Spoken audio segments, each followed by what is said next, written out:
हमारी शादी को 2 साल हो चुके हैं और मैं बोल रहा हूं 2 साल से कि मुझे डिफेंडर का लेटेस्ट मॉडल चाहिए, पर तुम्हें सुन नहीं रहा है, तुम्हारे परिवार वालों को सुन नहीं रहा है और 20 लाख रुपए कैश चाहिए। क्या नहीं दोगी? नहीं दोगी? ये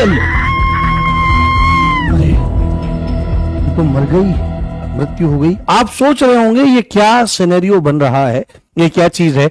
एक्चुअली में यहां पर जो सारी की सारी चीजें हो रही हैं वो दहेज मृत्यु से संबंधित है, जिसका जिक्र बीएनएस की धारा 80(1) करती है। दहेज मृत्यु को यानी डाउरी डेथ को समझने के लिए आपको 3-4 पॉइंट को जानना जरूरी है।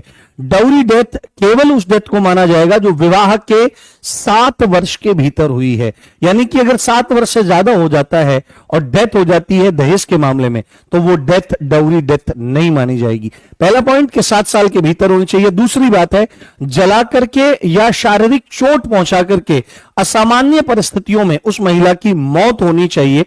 तीसरा पॉइंट है मौत से कुछ समय पहले उसके साथ क्रूएलिटी करी गई हो पति या पति के नातेदारों द्वारा। नातेदार में उस महिला के सास, ससुर, देवर, नंद, भावज, देवरानी, जेठानी आदि आदि लोग हो सकते हैं।